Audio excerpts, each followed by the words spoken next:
श्री नैमिषारण्य धाम में हार्दिक स्वागत है।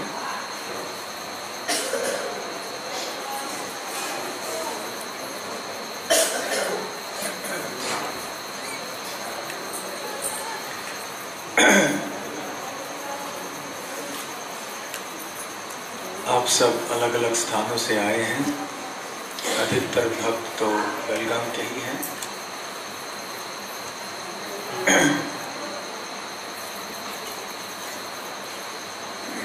अधिकतर भक्त बेलगाम के हैं,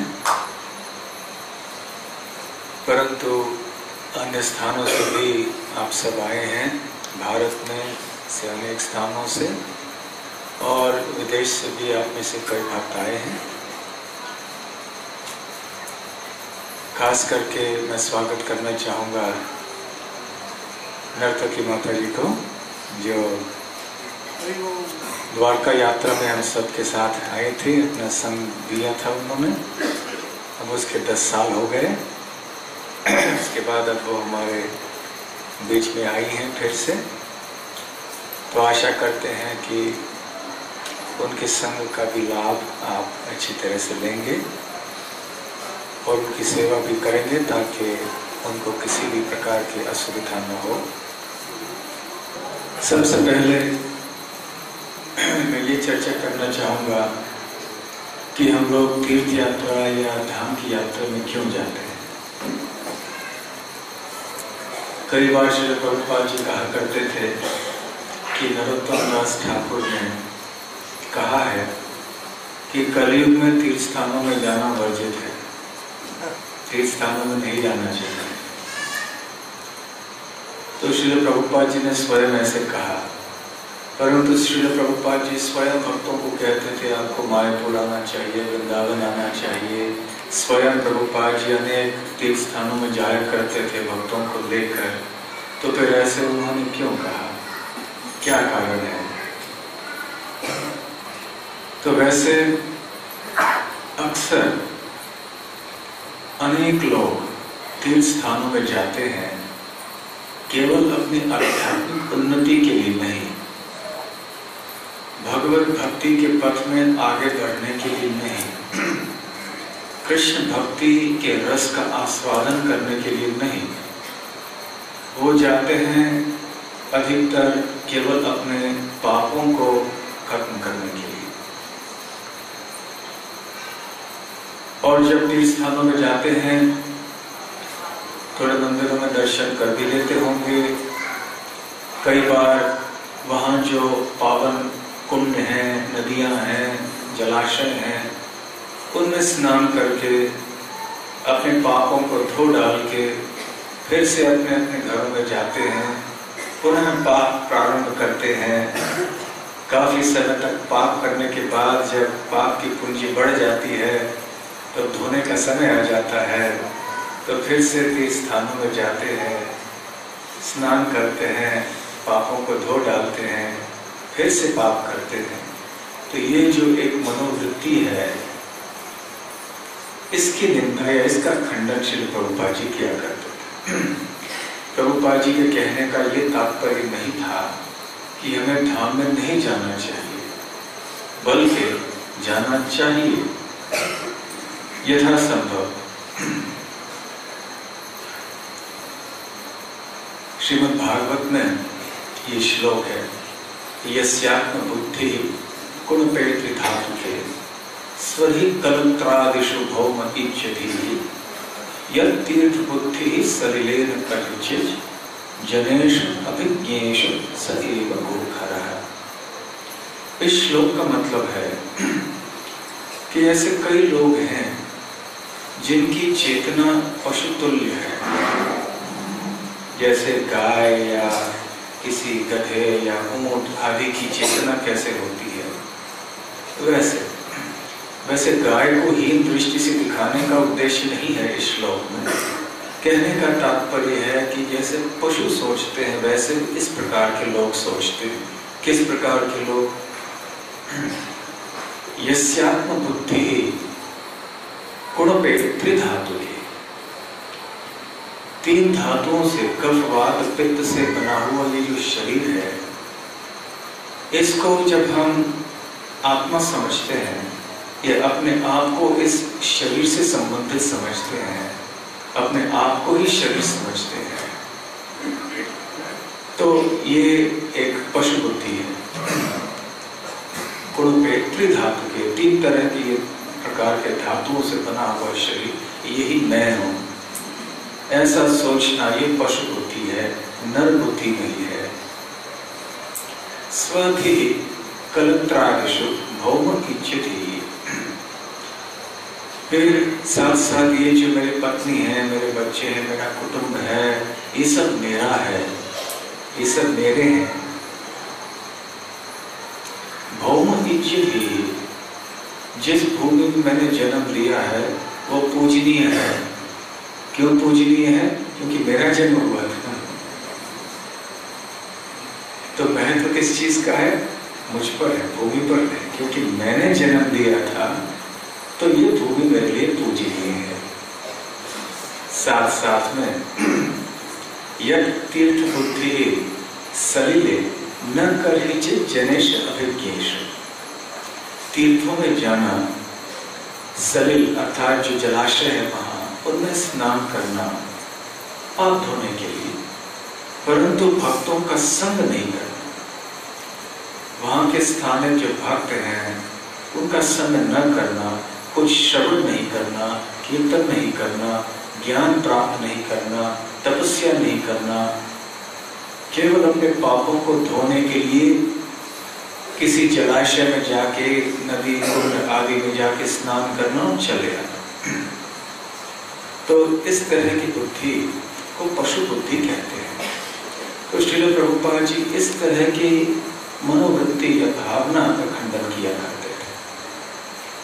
ऐसे नहीं कि हमें तीर्थ स्थानों में नहीं जाना चाहिए, परंतु जब जाते हैं तो किस भावना से जाना चाहिए, किस उद्देश्य से जाना चाहिए, ये बहुत महत्वपूर्ण चीजें हैं।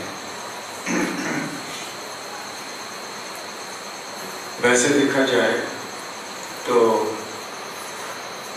श्रील प्रभुपाद जी स्वयं अपने भक्तों से कहा करते थे, जब अंतर्राष्ट्रीय श्री कृष्ण भावनामृत संघ की शुरुआत के दिन थे तो अमेरिका में संस्था और यूरोप में संस्था हुई थी, कई मंदिर, कई शाखाएं खुली थी।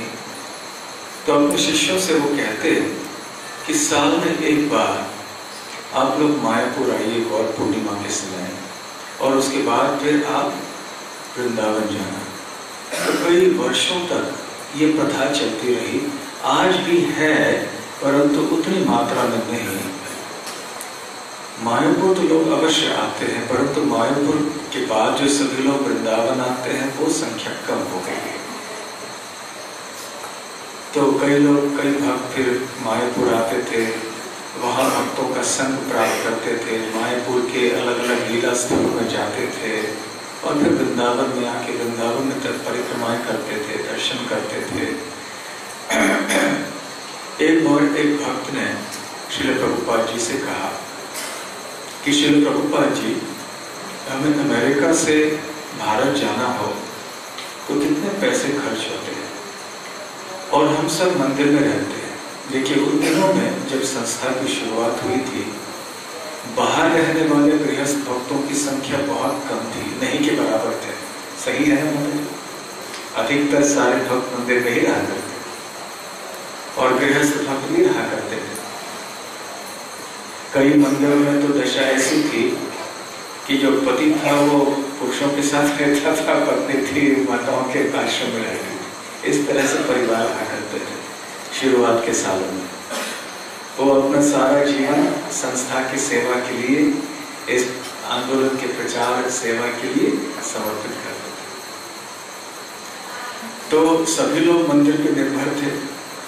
तो एक भक्त ने प्रभुपाद जी से पूछा कि इतने पैसे खर्च होते हैं, हमें से इतने भक्त जाते हैं, तो मैं यहाँ रहना चाहता हूँ, भारत नहीं जाना चाहता हूँ इस साल, और क्योंकि जो पैसे बच जाएंगे उससे मैं प्रचार बढ़ा सकता हूँ, तो बहुत कुछ और प्रचार बढ़ सकता है। तो प्रभुपाद जी ने तुरंत उत्तर दिया, आप प्रसाद नहीं खाओगे तब भी पैसे बचेंगे, तो प्रसाद नहीं खाना, जो पैसे बचेंगे वो प्रचार में इस्तेमाल करना। तो संदेश मिल गया। संदेश क्या था कि जिस तरह से हम भोजन ग्रहण करते हैं, आहार लेते हैं शरीर को ताकत देने के लिए, ताकि हमारे विविध प्रकार के कार्यों को हम संपन्न कर सकें, ठीक उसी प्रकार से आत्मा को भी आहार चाहिए, आत्मा को भी शक्ति चाहिए। हमारे आध्यात्मिक जीवन में हमें प्रेरणा चाहिए। तो जब हम धामों में आते हैं, भक्तों का संग करते हैं, विशेष प्रकार की प्रेरणा मिलती है, हृदय का शुद्धिकरण होता है इन स्थानों में भ्रमण करके, तपस्या करके, श्रवण कीर्तन करके, सेवा करके, भक्तों का संग करके, इतने सारे भक्तों को देखकर हमें ताकत मिलती है कि हम अकेले नहीं हैं। क्योंकि आध्यात्मिक जीवन एक ऐसा रास्ता है जो कि संसार के रास्ते से बिल्कुल उल्टी दिशा में जा रहा है। दिन भर हमें दुनिया से संदेश मिलते हैं कि नहीं, तुम जो कर रहे हो गलत कर रहे हो, ये नहीं, संसार में भोग करना चाहिए, ऐश करना चाहिए। और यहाँ तो भक्तों के संग में आकर हम बिल्कुल उल्टा सुनते हैं। बाहर माया का प्रभाव इतना तीव्र है कि किसी व्यक्ति को अपनी भक्ति की शक्ति बनाए रखना इतना आसान नहीं होता। तो ऐसे तीर्थ यात्रा में, धाम की यात्रा में, भक्तों के संग में जब हम आते हैं, कथाएं होती हैं, कीर्तन होते हैं, सेवा आदि होता है, तो उसमें अच्छी खासी हमारी प्रेरणा मिल जाती है आध्यात्मिक जगत में आगे बढ़ने के लिए। 1-2 महीने पहले हम रूस देश में गए थे और वो लोग तो उतनी आसानी से भारत नहीं आ पाते हैं। हालांकि फिर भी आजकल भारत के बाद में रूस देश का नंबर है जहाँ तक भक्तों की संख्या का प्रश्न है। वहाँ तो हजारों की संख्या में भक्त हैं और सब जगह भारत में भी अभी धामों में देखेंगे तो रूसी भक्त हमारे हैं। मायापुर में तो उनकी आवासीय स्थान अलग से बन गया है और वृंदावन में भी देखते हैं जो भी चीज़ें मार्गदर्शन के लिए संकेत आदि दिए जाते हैं, रूसी भाषा में भी लिखे जाते हैं। तो रूसी भक्तों की संख्या इतनी बढ़ गई है। फिर भी उनमें से अनेक ऐसे भक्त हैं जो अमीर नहीं है और भारत उनके लिए आना, हर साल भी आना, 2 साल में आना वो भी मुश्किल हो जाता है। इसलिए प्रतिवर्ष वो भक्तों का एक संग करते हैं जिसमें सारे रूस में से जो भक्त हैं वो इकट्ठे होते हैं। और रूस इतना बड़ा देश होने के कारण एक कोने से दूसरे कोने में आते आते भी बहुत पैसे खर्च हो जाते हैं, बहुत समय भी लग जाता है, फिर भी आते हैं। तो इस बार भी हम एक जगह गए थे, समुद्र के किनारे तट पे था वो जगह, और वहाँ भी लगभग 5-6 हज़ार भक्त आए थे जगह जगह से, रूसी, सारे रूसी भक्त। और इतनी प्रेरणा उनको मिली, ऐसा एक वातावरण उनको मिला, क्योंकि अपने अपने शहरों में रहते हैं। कई जगह ऐसे होता है, छोटे छोटे शाखाएं होती हैं हमारे संस्था की, 5, 10, 15 भक्त होते हैं मुश्किल से, और बड़ा संघर्ष करते हैं ये सब उस शाखा को, केंद्र को चलाए रखने के लिए। तो जब आते हैं देखते हैं कि 5000 भक्त, जब कीर्तन होता है तो ऐसे लगता है कि शायद ब्रह्मांड के आवरण को भेद करके ध्वनि वैकुंठ में जा रही है। वैसे वाकई जाती भी है ध्वनि। ये ध्वनि तो इस दुनिया की ध्वनि नहीं है। गोलोक प्रेम धन हरि नाम संकीर्तन, ये संकीर्तन जो है ये गोलोक का प्रेम धन है जो यहाँ प्रकट हुआ है। और जब दिन भर अलग अलग तंबू लगाए गए थे, कहीं कोई प्रवचन दे रहे हैं, कोई दूसरी जगह, उसी समय एक ही समय 5-5, 10-10 जगह अलग अलग प्रवचन चल रहे हैं, कथाएं चल रही हैं, कीर्तन चल रहे हैं। तो ये बहुत प्रेरणा स्रोत होते हैं ऐसे उत्सव। तो उसी तरह से हम जब तीर्थ यात्रा में आते हैं, हमारे लिए ये उत्सव है। इस उत्सव में हम भक्तों के संग में अच्छी तरह से आगे बढ़ सकते हैं। इसलिए प्रभुपाद जी चाहते थे कि हम ऐसे तीर्थ यात्राओं में आएं। हाँ, कई भक्तों के लिए समस्याएं होती हैं, आर्थिक समस्याएं होती हैं, कोई अपने व्यवसाय नौकरी आदि से समय नहीं निकाल पाते हैं, फिर भी प्रयास करना चाहिए। और यदि संभव न हो 1 साल में एक बार, तो कम से कम 2 साल में एक बार थोड़ी बहुत बचत करके आदि कुछ तो पर हमें प्रयास करना चाहिए, क्योंकि इससे हमारी आध्यात्मिक लाभ, इससे हमारी आध्यात्मिक प्रगति अच्छी होगी। दूसरी बात यह है कि महाजन ये न गतः स पंथा, भक्ति में हमारे लिए अनिवार्य है कि हम महाजनों के पद चिन्हों में चलें, उनका अनुसरण करें। श्री चैतन्य महाप्रभु, उनके गुरु, उनके परम गुरु ईश्वर पुरी और माधवेंद्र पुरी, नित्यानंद प्रभु, और इतिहास में अनेक ऐसे महानुभाव हुए हैं जो तीर्थ यात्रा पर निकलते थे। हमारे संप्रदाय में भी ऐसे कितने सारे भक्त हैं। स्वयं महाप्रभु ने किया, नित्यानंद प्रभु ने किया, श्री प्रभुपाद जी भी जाया करते थे।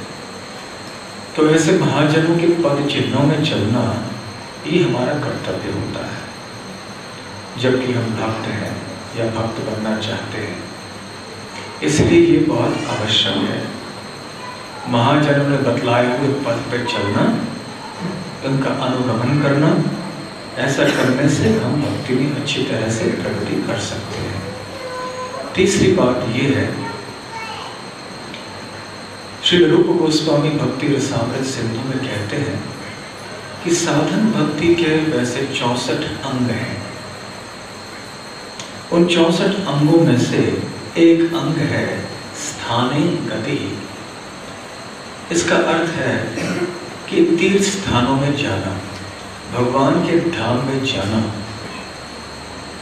तो वो जो जाना है, गति ही, वो हमारे लिए एक सेवा है।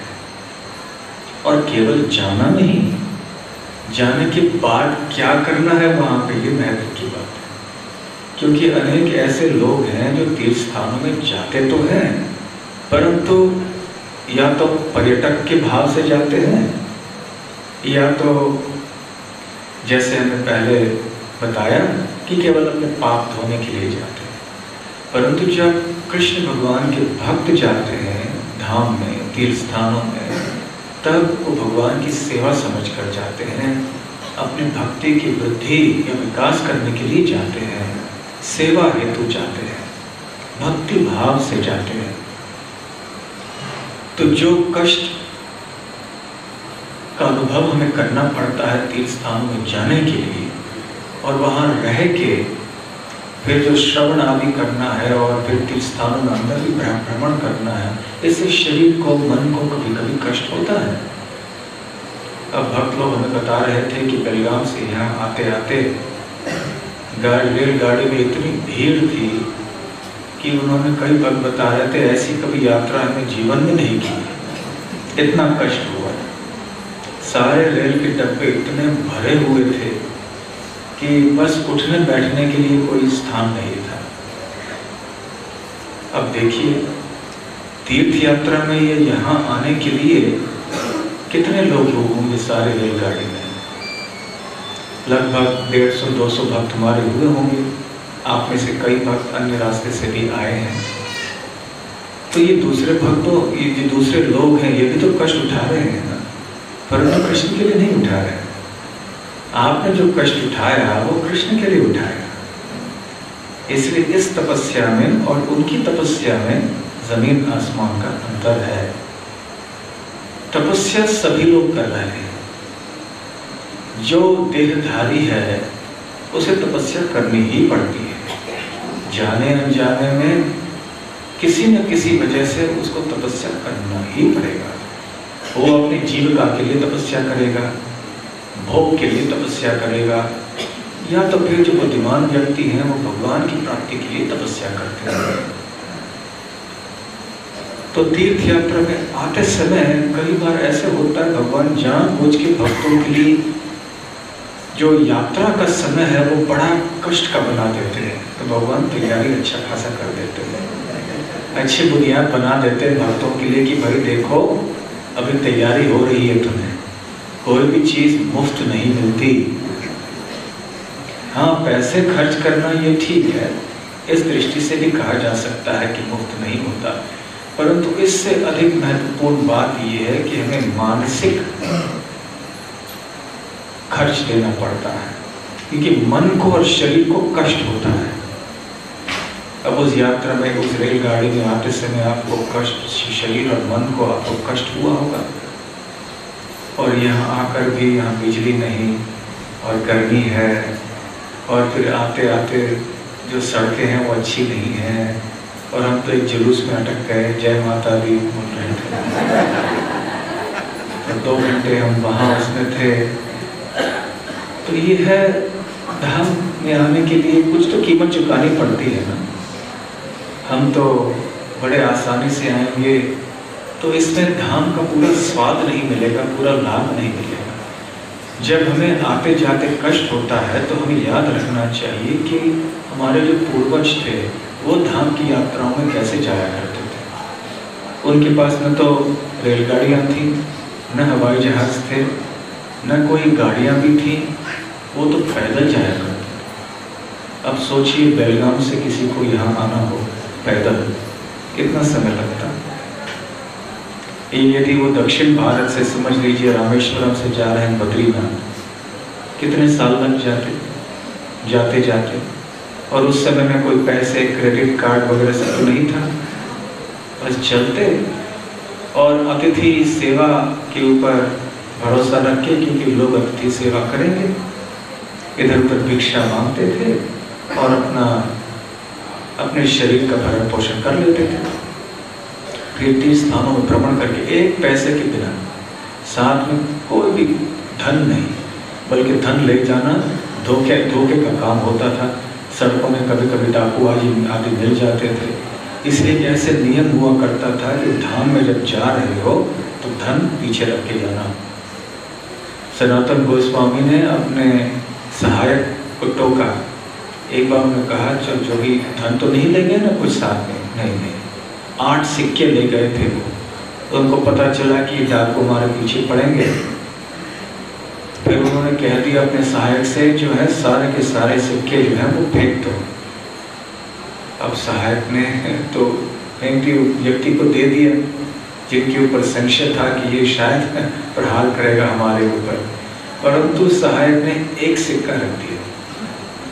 ये सोचा कि सनातन गोस्वामी को आगे चल के कोई कष्ट हुआ तो फिर ये धन का प्रयोग उसके लिए किया जा सकता है, परंतु सनातन गोस्वामी को पता चला, बहुत टोका। देखो, जब यात्रा में निकलते हैं डाकुओं की आने की संभावना रहती है, इसलिए साथ में धन ले जाओगे तो बड़ा खतरा है इसमें। बस खाली हाथ चलते थे, पैदल चलते थे, कोई भरोसा नहीं अगला भोजन कहाँ मिलेगा, कहाँ रात को रुकेंगे, तबीयत खराब हो गई तो कहाँ जाएंगे, क्या करेंगे। देखिए, ये होती है तीर्थ यात्रा। तो जब आधुनिक काल में हमारी इतनी सुविधाएं हैं, तो सुविधाएं जब होती हैं तो सुविधाओं के बीच में भी कभी कभी जब कोई कष्ट हो जाता है तो हमें मन में कोई संकोच नहीं करना चाहिए। समझना चाहिए कि ये तो एक तीर्थ यात्रा के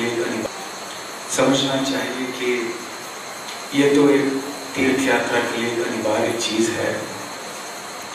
इसलिए इस यात्रा में भी मौसम की दृष्टि से, कमरों की दृष्टि से, बिजली आदि या ठंडी गर्मी की दृष्टि से, पंखा नहीं चल रहा है, पानी नहीं है, एक कमरे में कई लोग रह रहे हैं, तो ये हमारे लिए तपस्या अच्छा है।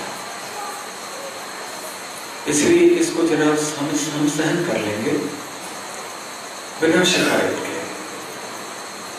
जो यात्रा के व्यवस्थापन में सेवा कर रहे हैं, आप सबका कर्तव्य है कि हम सभी को सुखी रखना। हम सबको, जो भी आपके साथ में आए हैं, तीर्थ यात्रा में आए हैं, आपका कर्तव्य है कि सभी को अच्छी अच्छी सुविधा प्रदान करना। ये आपका कर्तव्य होता है और आपकी सेवा है। परंतु कभी कभी ऐसे स्थानों में आते हैं जहाँ सुविधाएं ऐसी उपलब्ध नहीं होती हैं या हमारे वश के बाहर की चीजें होती हैं, तब हम सब भक्तों का कर्तव्य होता है कि हम शिकायत नहीं करें। कोई संकोच नहीं करें। बहुत छोटी कीमत है चुकाने के लिए। यदि हमें भगवान की कृपा उनके धाम के माध्यम से, उनके भक्तों के संग के माध्यम से प्राप्त हो रही है तो ये कोई बड़ी बात नहीं है। और कष्ट हो भी रहा है तो जैसे हमने पहले कहा, हमारे पूर्वजों के बारे में सोचिए कि कैसे कष्ट उन्होंने उठाए थे तीर्थ यात्रा में जाते समय। और एक बात यह है कि जब हम यहाँ यात्रा में आते हैं तो प्रयास कीजिए भूलने का कि आपका नाम क्या है, आप कहाँ से आए हैं, आपका व्यवसाय क्या है, आपका परिवार में घर में वहाँ क्या चल रहा है। यहाँ अभी भगवत चेतना में हम रहें, यहाँ संसार की बातें हम नहीं करें, केवल भगवान की बातें, केवल तीर्थ स्थानों में जो कथाएं हैं, उपदेश हैं, उनकी बातें, या तो फिर कोई सेवा की बातें। और एक बात ये भी है कि आपको सबके साथ मिलजुल के रहना है तो बड़े सहयोग की भावना से रहिए। ये हमारे लिए अभ्यास है गोलोक वृंदावन में रहने के लिए।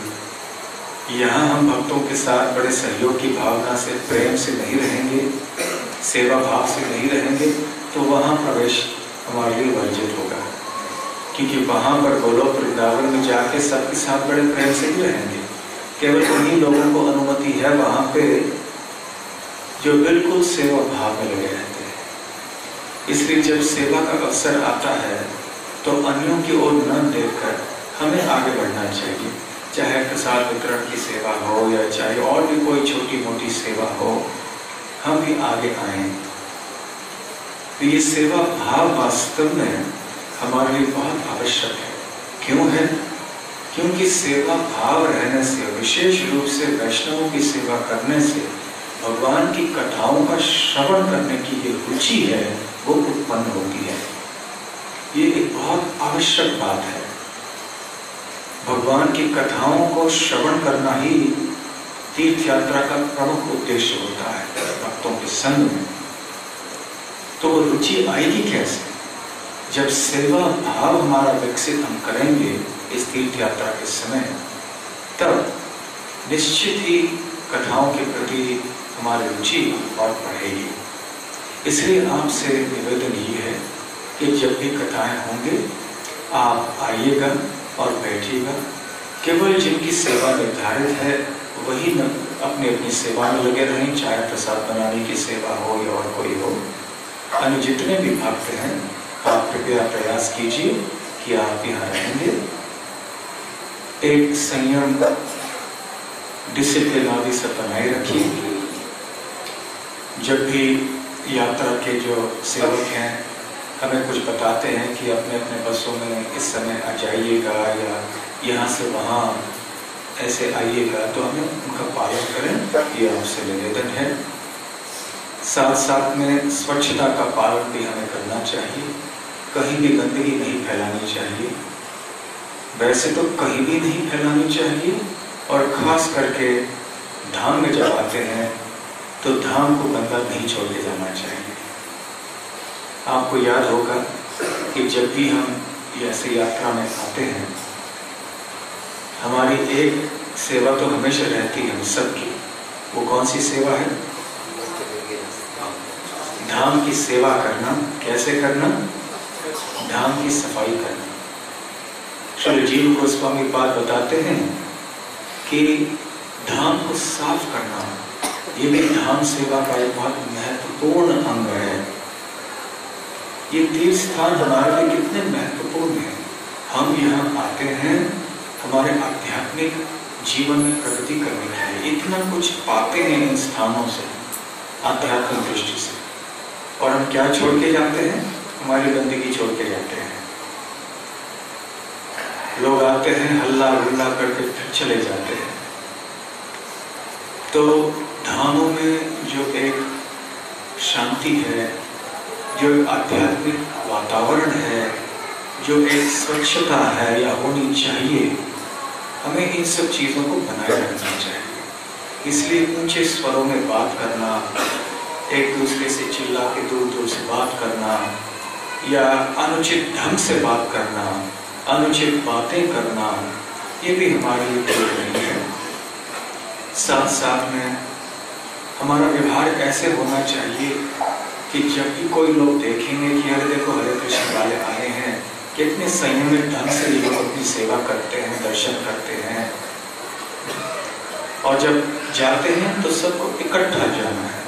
यदि हम में से कोई इधर चले गए, कोई उधर चले गए, तो फिर सारे यात्रा में भक्तों के अंदर वो एकता नहीं रहेगी, वो भाव नहीं रहेगा। तो इस बार भी हम स्वच्छता की सेवा भी करेंगे प्रतिदिन। आज तो नहीं कर पाएंगे क्योंकि आज आते आते देर हो गई। अब प्रयास करेंगे कि आने वाले जितने भी दिन हैं इनमें से थोड़ा समय, भले आधा घंटा हो, 1 घंटा हो, हम केवल धाम सेवा के लिए निकालेंगे। आप सब इसके लिए तैयार हैं? हमारे नए मंदिर का उद्घाटन हुआ वहाँ पे, राधा माधव जी का मंदिर। इतना विशाल मंदिर हमने भी कल्पना नहीं की थी। हम जब पिछली बार आए थे तो छोटा सा मंदिर था, हम तोड़ के इतने जल्दी इतना बड़ा मंदिर बन रहा है। तो हमारे वृंदावन या जुहू मंदिर से ये शायद 3 गुना बड़ा है। वैसे ये कानपुर शहर का पुराना नाम है कान्हापुर। कान्हा मतलब श्री कृष्ण। अब ऐसे कई स्थान हैं जिनके नाम सारे बदल गए हैं। उड़ीसा में भी है, ब्रह्मपुर अभी नाम बहरामपुर हो गया। पुराना नाम था ब्रह्मपुर क्योंकि ब्रह्मा जी ने तपस्या वहां की थी। तो खैर ऐसे कई चीजें हैं। तो हम पहले आया करते थे ना कानपुर में भी, तो वहां कई लोग बताया करते थे पुराना नाम है कान्हापुर। ये सारा प्रांत जो है इसमें इतने सारे तीर्थ स्थान है, ये बड़े आश्चर्य की बात है। वैसे सारे भारतवर्ष में कितने सारे तीर्थ स्थान है, इसलिए तो भारतवर्ष को पावन भूमि कहा गया है। आप किसी भी प्रांत में देखिए, कोई न कोई तीर्थ स्थान आपको अवश्य मिलेंगे। उत्तर में देखिए, पश्चिम में, दक्षिण में, पूर्व में, कहीं भी बीच में, किसी भी प्रांत में देखिए कितने सारे तीर्थ स्थान मिलेंगे। और यहाँ इस प्रांत में भी बहुत सारे। कान्हापुर के पास में भी कई और स्थान थे, हमें वहां जाने के लिए समय नहीं मिला, केवल बिठूर गए, वो भी थोड़े समय के लिए। कान्हापुर के पास में ही, पास में मतलब उससे लगभग 70 किलोमीटर दूर या और थोड़ी दूर शायद जाजमऊ नाम का स्थान है। आजकल जाजमऊ नाम है इसका। महाराज ययाति का वो स्थान था, उनकी नगरी थी वो। महाराज ययाति के बारे में आपने श्रीमद् भागवत में अवश्य पढ़ा होगा। साथ में कान्हापुर के 60-70 किलोमीटर दूर में है कन्नौज। कन्नौज का नाम आपने सुना होगा। आजकल तो कन्नौज इत्तर आदि के लिए बहुत प्रसिद्ध है। जो सुगंधित इत्तर होता है जो हम यहाँ लगाते हैं, फूल आदि से बनते हैं, तो इत्तर के लिए बहुत मशहूर है। परंतु ये कन्नौज ये बहुत प्राचीन नगरी है और शास्त्रों में इसका नाम है कन्याकुब्ज। कुब्जा आप जानते हैं ना, कृष्ण लीला में कुब्जा का नाम आपने सुना है, जिनका पीठ जो है झुका हुआ रहता है। तो ऐसे कन्याएं हैं जिनके पीठ झुके हुए हैं। अब ये नाम ऐसा क्यों पड़ा, इसके पीछे हमें समय नहीं मिला संशोधन करने के लिए कि ये नाम ऐसे क्यों पड़ा इस शहर का। तो खैर, कन्याकुब्ज में क्या हुआ, श्रीमद् भागवतम में इसका उल्लेख कहाँ आता है, आप में से किसी को याद है? अजामिल का स्थान था। अजामिल वहाँ रहा करता था कन्याकुब्ज में, और वहाँ पे एक ब्राह्मण कुल में अजामिल का जन्म हुआ। और फिर आगे चल के अजामिल की क्या दशा हुई और अंत में भगवान नारायण का नाम लेने से क्या लाभ हुआ, वो कथा तो आप सब जानते ही हैं। तो ये शहर जो है ये कन्नौज, ये अजामिल का स्थान है। और एक समय ऐसे था प्राचीन काल में जब राजा हर्षवर्धन यहाँ से राज्य किया करते थे, और यहाँ की जो भाषा है ये कन्नौजी भाषा, ये भी अलग सी भाषा है। ऐसे कहा जाता है कि हर 12 मील में भाषा बदलती रहती है। जब सब जगह किसी भी प्रांत में देखिए, किसी भी भाषा में देखिए, 12-50 मील में उनकी भाषा थोड़ी बहुत बदलती रहती है। और आगे है 2 घंटे के रास्ते में कान्हापुर से कालपी माँ का स्थान। ये व्यासदेव जी का जन्म स्थान है ऐसा मानते हैं। और व्यासदेव जी का छोटा मंदिर भी वहां पर है। और वहां बाल व्यास मंदिर है। वहां मध्व संप्रदाय का एक मठ या मंदिर वहां पर है। हमने केवल बाहर से ही मंदिर देखा है। जब वृंदावन से हम कानपुर एक बार आ रहे थे, परंतु वहां जा नहीं पाए हैं अभी तक। परंतु ये बहुत महत्वपूर्ण जगह है। मध्व संप्रदाय में व्यासदेव जी को बहुत अधिक पूजनीय मानते हैं, इसलिए मध्व संप्रदाय के भक्तों ने वहां अपना छोटा सा मंदिर भी बना लिया है। श्रीमद् भागवत में कलाप ग्राम नाम का उल्लेख आता है। हमने पूछताछ की कि क्या वही कलाप ग्राम हो सकता है, तो लोग कहते नहीं है। खैर जो भी हो, लेकिन ये कालपी बहुत महत्वपूर्ण स्थान है। और कान्हापुर से अयोध्या पास में है, चित्रकूट पास में है, चित्रकूट में कामतगिरी है, चित्रकूट में प्रभु रामचंद्र 12 वर्ष रहे थे। सीता देवी का स्थान वहां पर है। कभी हो सकता है इस दिशा में आएंगे तो चित्रकूट भी जाएंगे। इस समय नहीं था, तो चित्रकूट भी जा सकते हैं हम, यहाँ से पास में है। फिर नैमिषारण्य तो है ही, वाराणसी, प्रयाग, कितने सारे तीर्थ स्थान जो हैं इस भाग में है। और भी आप बिहार झारखंड की ओर जाइए तो कितने स्थान हैं। और उत्तर की दिशा में जाइए तो फिर मथुरा, ब्रजभूमि, शुकताल और कितने सारे तीर्थ स्थान हैं। तो खैर इस बार केवल हम बिठूर गए हैं और यहाँ अब नैमिषारण्य आए हैं। जब बिठूर की बात आती है तो कल केवल 5 मिनट के लिए हम वहाँ चर्चा कर रहे थे कि वहाँ 3 महत्वपूर्ण स्थान हैं बिठूर में, गंगा के तट पर है। पहला है ध्रुव टीला। जैसा कि हम कल बता रहे थे, वहां पे ध्रुव महाराज का जन्म हुआ था। उनके पिताजी महाराज उत्तानपाद का राजमहल वहां पे था और वही स्थान था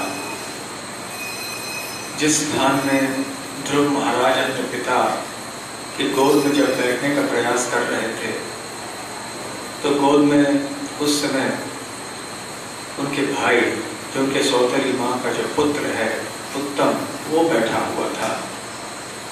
तो ध्रुव महाराज की सौतेली माँ सुरुचि ने देखा और ध्रुव महाराज को फटकारा और वहां से कहा, बड़े कटु वचनों से कहा कि तुम्हें यहाँ महाराज की गोद में बैठने का बिल्कुल अधिकार नहीं है, और यदि तुम्हें अधिकार प्राप्त करना है तो मेरे गर्भ से ही जन्म लेना होगा, अन्यथा तुम यहाँ नहीं बैठ सकते। ध्रुव महाराज उस समय केवल 5 वर्ष के बालक थे, लेकिन क्षत्रिय खून था, तो ये अपमान बिल्कुल सहन नहीं हुआ।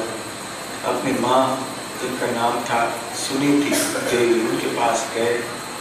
सुनीति देवी ने भी कहा कि मैं क्या कर सकती हूँ, आप तुम्हारे जो पिता हैं वो सुरुचि देवी से अधिक प्रेम करते हैं, इसलिए हमारी बात नहीं मानते हैं, तो मैं तुम्हारी समस्या का समाधान नहीं कर सकती, तुम्हें बस सहन करना होगा। तो ध्रुव महाराज ने पूछा कि और कोई है जो मुझे मदद कर सकता है, जो मेरी समस्या का हल निकाल सकता है। तो सुनीति देवी ने कहा, एक ही व्यक्ति है और वो है भगवान। तो भगवान कहाँ मिलेंगे? मैंने सुना है कि भगवान को पाने के लिए ऋषि मुनिगण जंगल में जाया करते, और सुनीति की बड़ी बात ये थी कि उन्होंने अपने बच्चे को रोका नहीं। 5 साल का बच्चा जंगल में जा रहा था तपस्या करने के लिए और माँ ने रोका नहीं। आजकल के हिसाब से देखिए, एक अपना नौजवान लड़का भी मंदिर जाना चाहता है एक सत्संग के लिए, तो घर में न जाने क्या क्या होता है। क्यों जाते हो? कोई बुरी आदत में लगता है तो लोगों को बुरा नहीं लगता, लेकिन मंदिर में आना इत्यादि, देखिए माहौल कितना बदल गया है। तो ध्रुव महाराज फिर यहाँ से निकल पड़े बिठूर से, और चलते चलते वो गए मथुरा। वहां पे मधुबन है। आप में से जो ब्रजभूमि में परिक्रमा कर चुके हैं, वृंदावन के अनेक तीर्थ स्थानों में भ्रमण कर चुके हैं, आप मधुबन अवश्य गए होंगे। जबकि परिक्रमाएं होती हैं तो सर्वप्रथम वृंदावन नगर के जो मंदिर हैं, जैसे राधा मदन मोहन इत्यादि, उनमें दर्शन होते हैं, वहाँ कथाएं होती हैं। और अगले दिन जब परिक्रमा आदि शुरू होती है तो वो मधुबन से होती है, जहाँ पर लवणासुर का वध किया था शत्रुघ्न ने, और साथ साथ ध्रुव महाराज ने वहाँ तपस्या की थी। वहाँ भी ध्रुव टीला है, जैसे यहाँ पे टीला है ध्रुव टीला, तो वहाँ भी टीला है। तो ऐसे कहा जाता है कि वहाँ पे ध्रुव महाराज ने 6 महीने तपस्या की, और 6 महीने तपस्या करने के बाद स्वयं भगवान कृष्ण गर्भ उनके सामने प्रकट हुए। ध्रुव महाराज भगवान के पास गए थे एक ऐसा वरदान मांगने के लिए जो इतिहास में आज तक किसी ने मांगा नहीं था। न भूतो न भविष्यति, न इतिहास में किसी ने मांगा था, न शायद आगे चल के भी ऐसे कोई मांगेगा। ऐसे कई लोगों ने मांगा है, और मांगते हैं लोग, मुझे धन दीजिए, मुझे राजपद दीजिए। राजपद किसका? एक छोटे से राज्य का, अधिक से अधिक इस पृथ्वी का।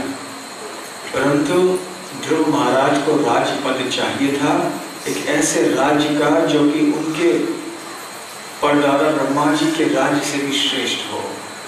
अब ब्रह्मा जी तो सारे ब्रह्मांड के सबसे प्रधान व्यक्ति हैं, प्रथम ब्राह्मण हैं, आदि गुरु हैं,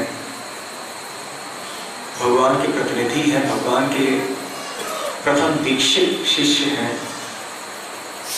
तो ब्रह्मा जी से भी एक श्रेष्ठ उनको राज्य चाहिए था, और भगवान ने दे दिया उनको, ध्रुव तारा दे दिया। तो ध्रुव महाराज का जन्म स्थान और उनके जीवन के पहले 5 साल यहाँ बीते। फिर वो मधुबन चले गए, 6 महीने तपस्या करने के बाद फिर से वो लौटे, और फिर अनेक वर्षों तक, 36,000 वर्षों तक उन्होंने राज्य किया भगवान की इच्छा के अनुसार। हालांकि उस समय उनकी इच्छा बिल्कुल नहीं थी, फिर भी उन्होंने भगवान की सेवा समझकर यहाँ सेवा की। अब इस ध्रुव टीले के स्थान में, उस इलाके में लगभग 200 साल पहले नाना साहेब पेशवा आए थे यहाँ। जैसे हम कल बता रहे थे, महाराष्ट्र के जो पेशवा थे, वो प्रधानमंत्री थे, लेकिन वो राज करते थे बाद में। तो वो यहाँ पर आए और कई ब्राह्मणों को साथ में लेकर आए, और आज भी ये सारे ब्राह्मण इधर उधर सारे प्रांत में फैले हुए हैं। उसके बाद आपको याद होगा, हम गए थे ब्रह्मावर्त घाट में, गंगा के तट में गए थे। उनमें से कई भक्तों ने स्नान भी किया वहां पर। तो ऐसे कहा जाता है कि इस स्थान में सृष्टिकर्ता ब्रह्मा जी सृष्टि के सृजन के लिए तपस्या करने के लिए आए थे। वैसे ब्रह्मा जी के हर दिवस के अंत में उनकी रात्रि होती है, जब वो सो जाते हैं, और जब उनके प्रातः काल में वो जागृत अवस्था में पुनः आ जाते हैं, तो कभी कभी उन्हें मार्गदर्शन की आवश्यकता पड़ती है कि आगे सृष्टि की रचना कैसे हो। कभी कभी वो तपस्या करते हैं। तो खैर यहाँ इस स्थान में आके उन्होंने तपस्या की। तो कई ऋषियों ने उनसे कहा, जो ऊपर के लोग के ऋषि थे, कि आप यहाँ पर आए हैं और आपने यहाँ तपस्या की है, इसका कुछ प्रमाण छोड़कर जाइए, कोई चिन्ह छोड़कर जाइए। तो ब्रह्मा जी ने अपने चरणों के अंगूठी पादुका जो है उसको दबा कर जमीन में वहां एक चिन्ह रख दिया। इसको ब्रह्मा कुंडी कहते हैं। वो स्थान है वहां गंगा के तट में ही है। आपने देखा होगा, वह आप सब देख चुके। कल गंगा के तट में जब गए थे तो आपने इस स्थान भी देखा होगा। तो ब्रह्मा जी ने वहां तपस्या की काफी समय तक, और ऐसे बताया जाता है कि वहां के लोग ऐसे कहते हैं, वहां के ब्राह्मण कहते हैं कि लगभग 125 वर्ष पहले जब अंग्रेज यहाँ राज किया करते थे तो उन्होंने सोचा कि इस जगह की खुदाई की जाए और ये जांच लिया जाए कि इसकी गहराई कितनी है। परंतु खुदाई करते करते करते करते अब वो पहुंचे ही, खत्म ही नहीं हुई खुदाई, तो उन्होंने आधे में छोड़ दिया कि और अब नीचे नहीं जा सकते। कहने का तात्पर्य ये है कि ये बहुत गहरा था। आखिर ब्रह्मा जी जब अपने चरणों के अंगूठी को जमीन में दबाते हैं तो कोई हमारे जैसे नहीं होता। ब्रह्मा जी का शरीर बहुत विशाल है, ब्रह्मा जी की दृष्टि भी बहुत तेज है। अपने ब्रह्मलोक में बैठकर कि ब्रह्मा जी स्पष्ट रूप से देख सकते हैं कि यहाँ नैमिषारण्य में हम लोग क्या कर रहे हैं। बैठे बैठे हम लोग आपस में बैठ के क्या कर रहे हैं, कौन जगे हुए, कौन सोए, ब्रह्मा जी सब जैसे उनके हथेली में कोई आंवला हो, आंवला फल हो, कैसे उन्हें हमें स्पष्ट दिखता है, उसी तरह से सारे सृष्टि को स्पष्ट दर्शन ब्रह्मा जी को होता है। तो ब्रह्मा जी जब यहाँ पधारते हैं तो फिर कोई साधारण चिन्ह तो नहीं है। और वैसे ब्रह्मा जी का एक मुख्य स्थान है पुष्कर, जो राजस्थान में है। और एक पुष्प, कमल पुष्प उनके कर कमल से जब गिर पड़ा था यहाँ पे, इसलिए वो नाम पड़ा पुष्कर। तो वहाँ ब्रह्मा जी का मंदिर है, ब्रह्मा जी की मूर्ति है। वैसे एक ही स्थान है जहाँ ब्रह्मा जी की उपासना होती है, ब्रह्मा जी का मंदिर जहाँ है पुष्कर, राजस्थान। और ये दूसरा स्थान है बिठूर में, जहाँ ब्रह्मा जी के लिए इतना महत्व दिया जाता है। और इसी स्थान में जिसका नाम ब्रह्मावर्त है, यहाँ पर महाराज ऋषभ देव ने अपने 100 पुत्रों को उपदेश दिया था। श्रीमद् भागवत के 5वें स्कंद में ये प्रसंग आता है। आपने अवश्य सुना होगा इसके बारे में, और आप में से जिन भक्तों ने श्रीमद् भागवत पढ़ा है या सुना है, अवश्य आप जानते होंगे कि ये संवाद कितना महत्वपूर्ण है। श्रीमद् भागवत में ऐसे अनेक महत्वपूर्ण संवाद हैं या उपदेश हैं, जहाँ कोई एक व्यक्ति जो साक्षात्कारी भक्त हो अन्यों को उपदेश दे रहे हैं। चाहे कभी नारद मुनि दे रहे हों, कभी सुखदेव गोस्वामी दे रहे हों, तो कभी सूत गोस्वामी दे रहे हों इत्यादि। तो महाराज ऋषभ देव ये भी भगवान के शक्त्यावेश अवतार माने जाते हैं। शक्त्यावेश अवतार होने के कारण वो भी कोई साधारण व्यक्ति तो है नहीं। तो राज ऋषि थे वो। उन्होंने सोचा कि अब मेरे पुत्र हैं, वो तरुण बन चुके हैं, तो इनको अच्छी तरह से उपदेश देना ये मेरे लिए बहुत आवश्यक है। तो अपने 100 पुत्रों को उन्होंने इसी स्थान पर उपदेश दिया। काफी महत्वपूर्ण ये संवाद है हम सबके लिए। बहुत गहरे गहरे दार्शनिक तत्वों का वर्णन महाराज ऋषभ देव ने किया है इन स्थानों में। कई महत्वपूर्ण श्लोक हैं। प्रभुपाद जी महाराज ऋषभ देव के शिक्षाओं से अनेक श्लोकों को दोहराया करते थे, जैसा कि गुरु न सस्यात्, स्वजनो न सस्यात्, दैवं न तस्यान्, न पिता न पिता न सस्यान्, जननी न सस्यान्, न पिता न सस्यान्, न मोचयेत् मृत्यु समुपैत मृत्यु।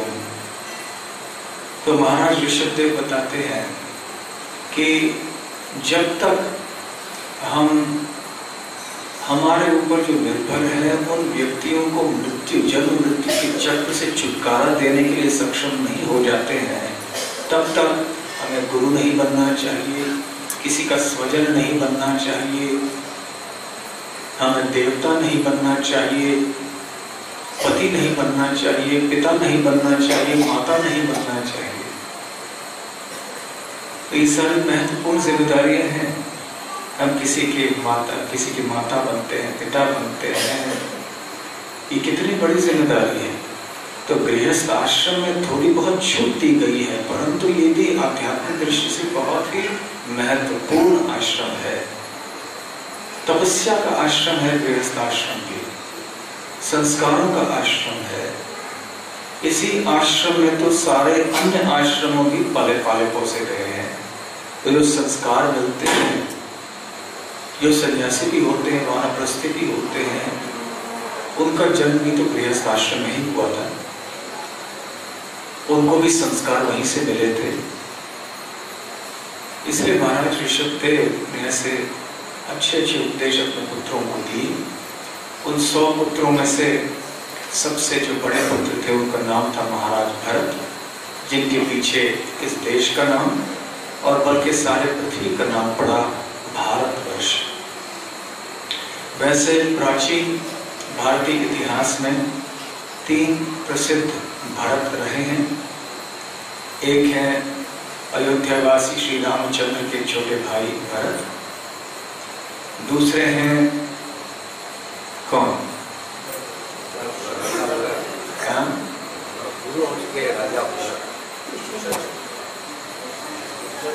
शकुंतला और दुष्यंत के पुत्र भरत, और तीसरे हैं महाराज ऋषभदेव के पुत्र। तो महाराज ऋषभदेव ने जब वानप्रस्थ का आश्रम स्वीकार किया तो उन्होंने भरत महाराज को राजगद्दी पर बिठाया। महाराज भरत भी बहुत ही एक योग्य राजा थे, राज ऋषि थे वो भी। उन्होंने भी बल्कि युग अवस्था में ही अपने राज को त्याग कर तपस्या करने के लिए चले गए। भाव भक्ति के स्तर तक वो पहुंच चुके थे, फिर भी थोड़ी बहुत लापरवाही के कारण, थोड़ी बहुत गलती के कारण उनको पूरा जन्म लेना पड़ा। तो हमें कितना सावधान रहना चाहिए हमारी भक्ति करते समय। तो खैर, इन 100 पुत्रों में से 9 पुत्र जो हैं, ये 10 पुत्र क्षत्रिय थे, उनमें से एक राजा भरत, और अन्य जो 9 क्षत्रिय थे वो अनेक पृथ्वी के अनेक स्थानों में राज किया करते थे, महाराज भरत का प्रतिनिधित्व किया करते थे। इनके बाद और 9 पुत्र हुए जिनको नव योगेंद्र कहते हैं, जो परमहंस थे। वो वर्णाश्रम के अंतर्गत नहीं आते थे, भगवान कृष्ण के शुद्ध भक्त थे। और श्रीमद् भागवत के 11वें स्कंद में इनका महाराज निमि के साथ एक बहुत सुंदर संवाद है, जिसको जायते गीत कहते हैं। महाराज निमि ने इनसे प्रश्न किए और इन्होंने एक के बाद एक प्रश्नों के उत्तर दिए। और इसके बाद जो 81 जो और पुत्र थे वो ब्राह्मण थे। तो इससे साबित होता है कि किसी का क्षत्रिय होना, ब्राह्मण होना इत्यादि ये जन्म पर निर्भर नहीं होता, ये हमारे गुणों पर निर्भर होता है, हमारे कार्यों पर निर्भर होता है। महाराज ऋषभदेव के परिवार में ही हम देख सकते हैं कि थोड़े क्षत्रिय थे, थोड़े ब्राह्मण थे और थोड़े परमहंस थे। तो ये जो उपदेश महाराज ऋषभदेव ने अपने 100 पुत्रों को दिया, एक आदर्श पिता थे और इसलिए उनके पुत्र भी आदर्श बने। तो ये भी ब्रह्मावर्त घाट में हुआ। साथ साथ स्वयंभू मनु ने भी इसी ब्रह्मावर्त स्थान में अपनी राजधानी बनाई थी। श्रीमद् भागवत में भी इसका वर्णन आता है। तो देखिए कितना महत्वपूर्ण स्थान है। और कानपुर में कान्हापुर में रहने वाले लोगों को भी, अधिकतर लोगों को मैं समझता हूँ कि ये पता नहीं है कि स्थान का नाम कान्हापुर है, पहली बात। दूसरी बात, शायद अधिकतर लोगों को ये पता नहीं होगा कि बिठूर का कितना महत्व है। तो इसलिए हम इतने विस्तार में जा रहे हैं ताकि हमें पता चले कि हमारा कितना भाग्य है कि हम ऐसे प्राचीन ऐतिहासिक स्थानों में हम आ पा रहे हैं। और तीसरी जगह जहां हम गए वो वाल्मीकि आश्रम, जहां पे ऐसे कहा जाता है कि वाल्मीकि जी निवास किया करते थे। वहाँ के लोग ऐसे भी कहते हैं कि वाल्मीकि मुनि ने रामायण की रचना वहीं की, वहीं पे लव और कुश इनका जन्म हुआ, और भी कई लीलाएं वहाँ पर हुई। अब भगवान की लीलाओं के संबंध में एक ऐसी विडंबना कभी कभी आ जाती है कि कई चीजें ऐसी हैं जो शास्त्र में नहीं पाए जाते। अधिकतर गुरु परंपरा में हमें यह सिखाया जाता है कि गुरु साधु शास्त्र के अनुसार सारा ज्ञान होना चाहिए। हम नाम तो लेते, जो भी बातें बताई जाती हैं ये सही है या नहीं, इसके लिए हम प्रमाण पूछते हैं कि क्या ये गुरु साधु शास्त्र के अनुसार है क्या। हम ये प्रश्न करते हैं कौन से शास्त्र में लिखा है इसे, ये प्रमाण पूछते हैं। इसके बिना किसी चीज को हम अधिकृत नहीं मानते। लेकिन ऐसे कई चीजें हैं जो भले किसी शास्त्र में नहीं पाया जा रहा है, परंतु ऐसे लोक कथा है, लोक श्रुति है, किंवदंती है कि अनेक पीढ़ियों से वहाँ भक्त समाज में, वहाँ के लोगों में ये कथा चलती आई है। जैसे जब हम वृंदावन जाते हैं, गोवर्धन जाते हैं, बरसाना आदि अनेक भगवान की लीला स्थलों में जाते हैं, तो वहाँ की ऐसे अनेक लीलाएं हैं जिनका उल्लेख शास्त्र में नहीं है। अनेक लीलाओं का उल्लेख है और अनेकों का नहीं है। और ऐसे अनेक लीलाएं ऐसे भी हैं जिनका वर्णन हमारे आचार्यों ने भी नहीं किया हो, परंतु वहां ब्रजवासियों में ऐसी लीलाएं प्रचलित हैं, विद्यमान हैं अनेक पीढ़ियों से, इसलिए हम उनको कभी कभी दोहराते हैं। ठीक उसी तरह से श्री रामचंद्र की लीला में भी ऐसी कई चीजें हैं जिनका प्रमाण शास्त्रों में नहीं पाया जाता, परंतु ये बहुत प्रसिद्ध हैं। हम आपको दो घटनाएं बता रहे हैं, 3 घटनाएं बता रहे हैं, 2 समझ लीजिए। आपने शबरी की कथा तो सुनी है, जो किष्किंधा क्षेत्र में होता है। श्री रामचंद्र जब चित्रकूट से होकर पंचवटी गए, पंचवटी से होकर दक्षिण की ओर सीता देवी को ढूंढते ढूंढते गए, तो किष्किंधा क्षेत्र में पंपा सरोवर के पास में आए। किष्किंधा क्षेत्र में प्रवेश करते ही शबरी को उन्होंने दर्शन दिया, उनके ऊपर कृपा की। शबरी एक वृद्धा थी, तपस्विनी थी, वहां निवास किया करती थी, राम की भक्त थी, राम का स्वागत किया। और श्री रामचंद्र शबरी से मिले, इसका उल्लेख वाल्मीकि जी करते हैं अपने वाल्मीकि रामायण में, परंतु ये बेर खाने वाली जो कथा है वाल्मीकि जी नहीं करते हैं इसका वर्णन, जो हम बचपन से सुनते आए हैं कि शबरी ने बेर चख के देखा कि ये मीठा है या खट्टा है। मीठा होता तो श्री रामचंद्र को दे देती, खट्टा होता तो फेंक देती। तो वाल्मीकि जी इसका वर्णन नहीं करते। ठीक उसी तरह से जो लक्ष्मण रेखा की बात है, जो भी हम बचपन से सुनते आए हैं, ये लक्ष्मण रेखा, इसका वर्णन न तो वाल्मीकि रामायण में है, न तुलसीदास के रामचरितमानस में है। और हमने कई भक्तों से पूछा कि किसी भी रामायण में है क्या, क्योंकि ऐसे कितने सारे रामायण हैं। मूल रामायण तो वाल्मीकि जी का है, जिसे आदि काव्य कहते हैं। श्रील प्रभुपाद जी वाल्मीकि मुनि के रामायण के ऊपर जोर देते हैं, क्योंकि वो कहते हैं कि यही मूल रामायण है। अन्य जितने भी रामायण ग्रंथ हैं उनकी रचना वाल्मीकि जी के रामायण पर आधारित है। भले उनमें ऐसे भी कई लीलाएं हों जिनका वर्णन वाल्मीकि जी ने न किया हो, फिर भी बुनियाद तो वाल्मीकि रामायण है। तो अन्य ऐसे कई रामायण है संस्कृत में भी, जैसे अद्भुत रामायण, अध्यात्म रामायण, आनंद रामायण, बंगला में कृत्तिवास रामायण, और तमिल भाषा में है कंब रामायण, और मराठी भाषा में है भावार्थ रामायण, नेपाली में भी है और तेलुगु में भी है। हर भाषा में अपने अपने प्रांत में रामायण है। विदेशों में भी, इंडोनेशिया में, थाईलैंड में, मलेशिया में, कंबोडिया में अपने अपने रामायण उनके हैं। कथाओं का वर्णन जो है वो थोड़ा अलग अलग होता है। तो मैंने भक्तों से पूछा भी ये आया कहाँ से, ये जो लक्ष्मण रेखा की बात है किस शास्त्र में है? आज तक हमें कोई बता नहीं पाए हैं, लेकिन ये एक कथा है जो परंपरागत चलती आई है।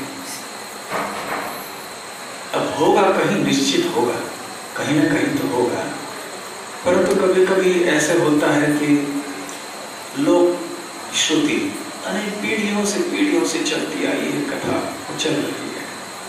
उसी तरह से शबरी की बात तो है, तुलसीदास भी इसका वर्णन करते हैं। और वैसे जब श्री राम दक्षिण जाते हैं, रामेश्वरम जाते हैं, तो वहां शिव जी की उपासना करते, वाल्मीकि जी इसका उल्लेख नहीं करते हैं। तो इसी तरह से जब हम कल बिठुर गए थे तो वहां एक लीला है, और उस स्थान में तो बस इसी लीला के ऊपर चर्चा होनी थी, और वो ये था कि लवकुश का जन्म हुआ, ठीक है, इसका वर्णन वाल्मीकि रामायण में है, रामचरितमानस में भी है।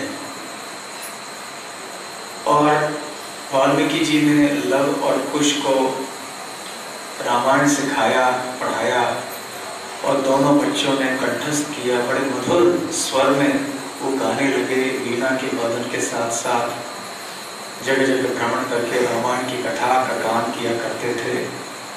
ये वर्णन है। परंतु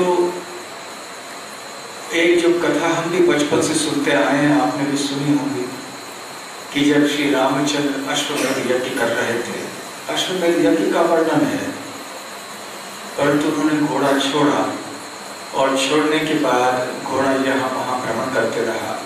अनेक राज्यों में घोड़े को गिरफ्तार कर लिया, रोक लिया किसी न किसी ने, युद्ध हुआ, फिर अंततः राम की सेना विजयी हो गई और घोड़ा आगे चलता गया।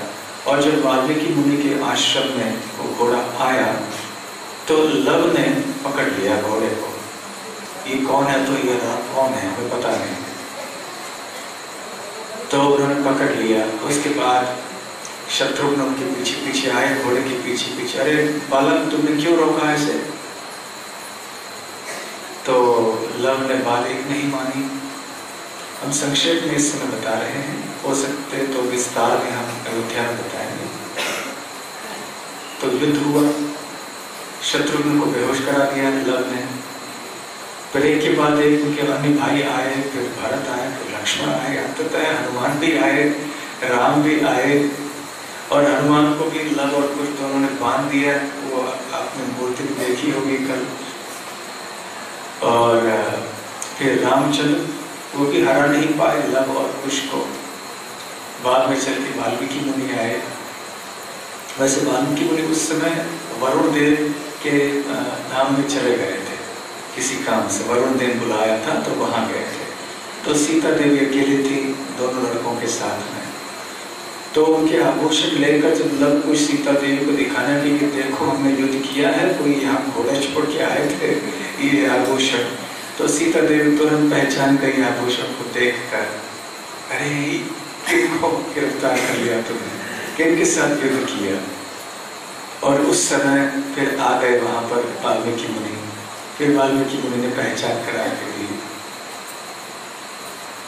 तो ये सारी जो कथाएं हैं, इनके पीछे ये एक रसिक जो भाव है, या इसका विश्लेषण किया जा सकता है कि ये लीला है अंततोगत्वा। इसीलिए श्री राम अपने दोनों पुत्रों का गौरव करना चाहते थे इत्यादि, ऐसे एक वर्णन किया जा सकता है।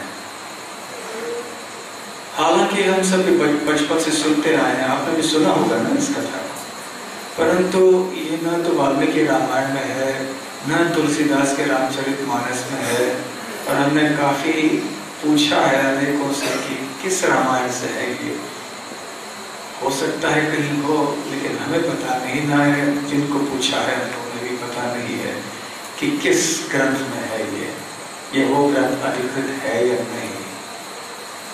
तो खैर ऐसी जो लीलाएं हैं, ठीक है हम उनको, क्योंकि अभी परंपरा में इतने जुड़े हुए हैं ये, इनको अलग करना भी संभव नहीं है।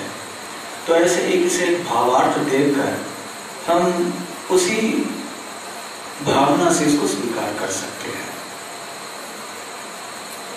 तो खैर इसका विस्तार में वर्णन हम आज नहीं करेंगे। अयोध्या पहुंचकर जो वहां तो राम कथा करनी, राम कथा ही तो करनी है और तो कुछ है नहीं वहां, तो उस समय करेंगे। परंतु ये पृष्ठभूमि आपको देना मैं आवश्यक समझ रहा था कि भगवान की लीलाओं में ऐसे कभी विडंबना हो जाती है।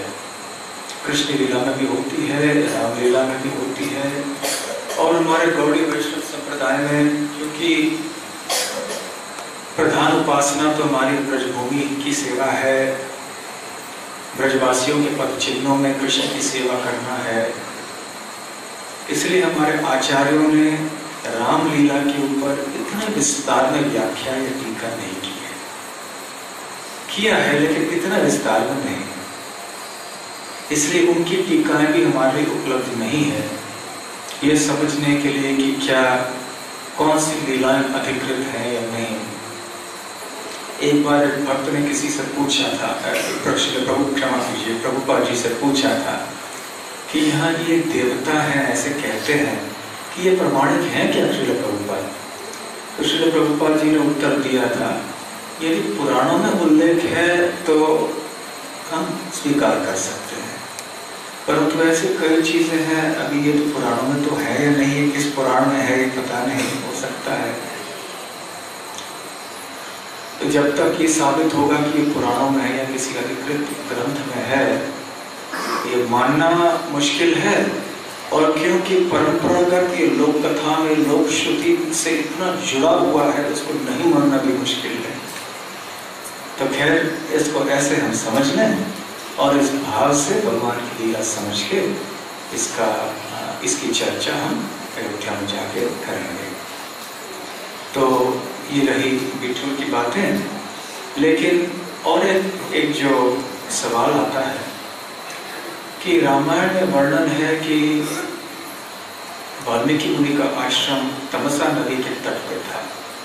ये कई बार उल्लेख हो चुका है वाल्मीकि रामायण, और वहाँ तो गंगा पास में है, वहाँ से तमसा नदी कहते हैं पास में, लेकिन उतनी पास में भी नहीं है। तो खैर ऐसे कई चीजें हैं। तो यदि हम इस दृष्टि से देखने जाएं तो प्रमाण हर चीज का देना मुश्किल है। इसलिए हमें यह स्वीकार करना चाहिए कि जब हम तीर्थ यात्रा में आते हैं, हमारा मुख्य उद्देश्य होता है उस सामान्य भूमि में, उस धाम में रहना, निवास करना थोड़े समय के लिए, जहाँ की भगवान या उनके भक्तों ने रमण किया है या तपस्या की है, कथा की है इत्यादि, और वहाँ उनकी कथाएं हम सुने। भले वो स्थान ठीक उसी जगह हो या उससे 100 गज दूर हो या उससे 1 किलोमीटर दूर हो, इतना महत्व का नहीं है। क्योंकि जैसे वो कल बता रहे थे, ये पेड़ है जिस पेड़ के नीचे सीता मैया बैठी थी। अभी तो त्रेता युग की बात है, ये पेड़ त्रेता युग से तो नहीं है। परंतु हमें समझना चाहिए भाव है, इसलिए हमें समझना चाहिए। तो इस भाव से कई ऐसे भी चीजें हैं जो वास्तव में वही पेड़ है, जैसे वृंदावन में है, कई स्थान है। परंतु जहाँ कल शाम को भी हम भूरी जन प्रभु के साथ बैठे थे, प्रसाद ले रहे थे, तो विस्तार में इस बात में चर्चा हुई कि कैसे हमें कथा में कहना चाहिए, नहीं कहना चाहिए। क्योंकि हमारी जो पद्धति है वो शास्त्रों के प्रमाण पर चलती है। तो शास्त्रों के प्रमाण की बिना बातों से कह सकते हैं, नहीं कह सकते हैं। तो ये चर्चा हुई। तो निष्कर्ष ये है कि इस दृष्टि से बताना चाहिए कि ऐसे कहा जाता है कि वाल्मीकि मुनि का आश्रम उस स्थान में था जहाँ आज है। और तमसा नदी ऐसे भी होता है कि नदी अपने रास्ते बदल लेती है। जैसे आप वृंदावन और मथुरा के बीच में अक्रूर घाट में यदि गए होंगे, आप में से कितने भक्त अक्रूर घाट गए हैं? अनेक भक्त गए हैं। तो अक्रूर घाट एक बहुत महत्वपूर्ण स्थान है। और घाट सब शब्द से हम जान सकते हैं कि यमुना जी वहां होनी चाहिए, परंतु अब हम जाते हैं तो यमुना जी वहां है नहीं, बल्कि यमुना जी तक जाना है तो 1.5 किलोमीटर और चल के जाना होगा। इसका मतलब है कि 500 वर्षों में जब चैतन्य महाप्रभु आए थे, उस समय भी यमुना वही पास में से गुजर रही थी। तो 500 वर्षों में केवल यमुना जी का रास्ता इतना बदल गया, 1.5 किलोमीटर अंतर हो गया। तो अब ये तो त्रेता युग की बात है। अब तमसा नदी का रास्ता भी बदल गया होगा, ऐसा भी पूरी तरह से संभव है। आज जहाँ तमसा नदी है, हो सकता है कि हजारों वर्ष पहले वहां तमसा नहीं थी, दूसरी जगह में थी। इसलिए जिस स्थान में हम कल गए थे, हो सकता है तमसा नदी वहां पहले भी बह रही थी। तो खैर, इन सब भौतिक चीजों में अधिक न जाकर सही भाव को ही हम स्वीकार करें कि उस स्थान में ये सब चीजें हुई हैं। यहाँ हो या थोड़े समय दूरी पर इधर उधर हो, इतनी महत्व की बात नहीं है। ये भगवान की लीलाएं हैं, भगवान के शुद्ध भक्तों की लीलाएं हैं। चाहे स्थान में यहाँ वहाँ थोड़ा कुछ अंतर भी हो जाए तो वैसे कोई खास फर्क नहीं पड़ता। आखिर वो भूमि पावन है और उस स्थान में जाकर उस रज का स्पर्श हमें करना है। उस रज में बैठ के हम सुनते हैं भगवान की कथाएं, उनके भक्तों की कथाएं, इसलिए हमें पूरा लाभ अवश्य प्राप्त हो जाता है। तो खैर, वहां पर वाल्मीकि मुनि अपने आश्रम में रहा करते थे। उनके साथ में उनके कई शिष्य भी थे जो रहते थे। बहुत ही सुंदर और रमणीय स्थान था। आजकल केवल सब जगह तथाकथित विकास होने के कारण धामों में, पुराने आश्रमों के स्थान में वो जो एक सौंदर्य है, वो एक शांति का वातावरण है, वो नष्ट हो चुका है। हम कल्पना कर सकते हैं कि उस समय वो स्थान कितना रमणीय हुआ होगा। तो वाल्मीकि मुनि वहां रहा करते थे अपने भक्तों के साथ। तो एक बार वाल्मीकि रामायण शुरुआती होती है वैसे। इस घटना के बारे में आप कई बार सुन चुके होंगे, बेलगाम में इसका वर्णन कई बार हम कर चुके हैं, परंतु इस स्थान से संबंधित है, इसलिए संक्षेप में हम पुनः दोहराना चाहेंगे इस कथा को। तो अपने आश्रम में जब वाल्मीकि मुनि बैठे थे तमसा नदी के तट पर, यहीं पर बिठूर में, तो नारद जी अचानक वहां चले आए और नारद जी को देखकर बड़े आश्चर्यचकित हुए। वाल्मीकि जी उठे, प्रणाम किया, प्रणाम करके फिर नारद मुनि ने जब आसन ग्रहण किया, उनका उपयुक्त तरीके से स्वागत हुआ। फिर वाल्मीकि जी ने उनसे प्रश्न किया कि मुनिवर मुझे बताइए कि क्या दुनिया में ऐसा कोई आदर्श व्यक्ति है, हर दृष्टि से आदर्श, जो गुणवान हो, जो वीरवान हो, जो धर्मज्ञ हो, जो कृतज्ञ हो, जो सत्य वचनी हो, जो दृढ़ व्रत हो, जो समर्थ हो, जो प्रिय दर्शन हो, जो आत्मवान हो, जो जित क्रोध हो, जित क्रोध अर्थात जितने क्रोध के ऊपर विजय प्राप्त कर लिया है, जो द्युतिमान प्रकाशमान हो, अनसूयक है, जो ईर्ष्या से पूरी तरह से मुक्त हो, जो सब का शुभ चिंतक हो और जो बड़ा विद्वान हो इत्यादि। सारे अच्छे गुणों से युक्त ऐसे भी कोई व्यक्ति है क्या? तो उस समय नारद जी ने उत्तर दिया है, और उनका नाम है राम। और फिर नारद मुनि ने श्री रामचंद्र के गुणों का वर्णन करना शुरू कर दिया। और इतना ही नहीं, सारे रामायण को उन्होंने सुना दिया संक्षिप्त में, शुरुआत से लेकर अंत तक। और एक सोचने वाली बात यह है कि जब नारद जी वाल्मीकि मुनि को सारी रामायण, संक्षिप्त रामायण सुना रहे थे, तो जब कथा पहुंचती है राम का फिर से लौटना लंका से अयोध्या, उस समय तक जो वर्णन नारद मुनि करते हैं उसमें ऐसे बात करते हैं कि जैसे ये सब घटनाएं हो चुकी हैं। लेकिन श्री रामचंद्र के अयोध्या लौटने के बाद फिर से ऐसे बात होती है, ये चीजें आगे होने वाली हैं। इससे हमें पता चलता है कि वाल्मीकि जी और श्री रामचंद्र समकालीन थे। और उस समय जब नारद जी के साथ वाल्मीकि जी का संवाद हुआ, उस समय श्री रामचंद्र अयोध्या लौटकर आए थे। उनका राज्याभिषेक हुआ था, राज्य की जिम्मेदारी उन्होंने संभाली थी। और इसके बाद फिर 11,000 वर्षों तक श्री रामचंद्र ने राज्य किया। तो नारद जी ने ऐसे वर्णन किया पूरी तरह से और कहा कि हाँ ऐसे ही राम है यहाँ पर। तो बड़े प्रसन्न हुए वाल्मीकि जी सुनकर कि ऐसे आदर्श व्यक्ति कोई हैं, और बड़े चिंतन में रह गए। नारद जी की बातें उनके मन में गूंजती रही, घूमती रही कि ये राम राम कैसे हैं, ये हम मिलना चाहते हैं, देखना चाहते हैं कि ऐसे आदर्श व्यक्ति ही दुनिया में है। और फिर अगले दिन जब वो स्नान के लिए जा रहे थे तमसा नदी में, अचानक उन्होंने देखा कि 2 क्रौंच पक्षियां थी, पति पत्नी, और दोनों एक संग थे। और अचानक एक शिकारी की तीर आई और उस पति को लग के पति नीचे गिर गया और रोते रोते उसका देहांत हो गया।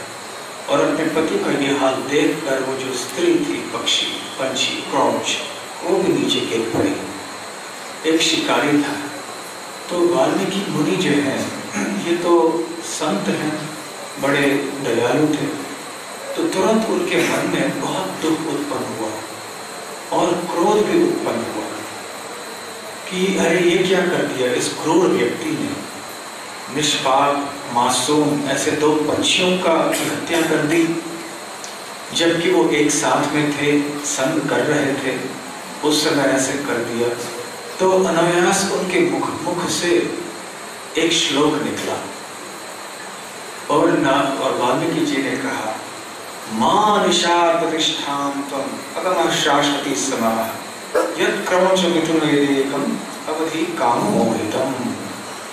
कि हे निषाद, लंबे लंबे समय तक तुम्हें शांति न मिले, मैं ऐसे तुम्हें शाप देता हूँ। क्यों?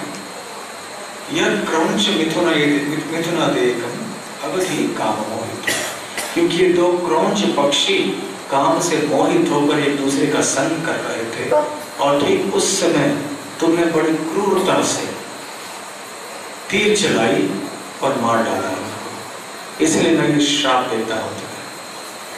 और जैसे ही क्रोध के शिकार होकर वाल्मीकि जी के मुख से ये शब्द निकले तो बस तुरंत उनको बड़ा पछतावा हुआ कि अरे मैंने क्या कर दिया। देखिए, जब ऐसे साधु संत जो होते हैं वो तपस्या किया करते थे उस समय, तो वो ऐसे सोचा करते थे कि यदि हम क्रोध के शिकार हो गए तो हमारी तपस्या से उत्पन्न जो हमें सुकृति मिलती है वो सब क्षीण हो जाएगी। तो वाल्मीकि जी सोचने लगे मैंने क्या कर दिया, गुस्सा क्यों हो गया। तो इतना पछतावा होने लगा कि बड़े बेचैन हो गए वाल्मीकि जी कि क्या हो गया मुझे, इतना गुस्सा अचानक क्यों आया मुझे। हालांकि गुस्सा आना भी स्वाभाविक था, कोई गलत बात नहीं थी, क्योंकि वो व्यक्ति तो बहुत क्रूर था, उसे ऐसा नहीं करना चाहिए था, पशु हत्या नहीं करनी चाहिए थी। और वाल्मीकि जी भगवान के महान भक्त थे, उनका हृदय बड़ा कोमल था, इसलिए उन्होंने उनके मन में बहुत दर्द उत्पन्न हुआ, तो उन्होंने ऐसे श्राप दे दिया। और उन्होंने ऐसे सोचा नहीं था कि मैं ऐसे ऐसे शब्दों की रचना करूंगा, वो अपने आप ही अनायास उनके मुख से निकल आए वो शब्द। तो वाल्मीकि मुनि को दो बातों का आश्चर्य हो रहा था। पहली बात कि कैसे मैं अचानक क्रोध का शिकार होकर मैंने शाप दे दिया इस शिकारी को, और दूसरी बात कि ये सुंदर शब्द, ये जो एक काव्यात्मक रूप से ये शब्द निकले कैसे मेरे मुंह से।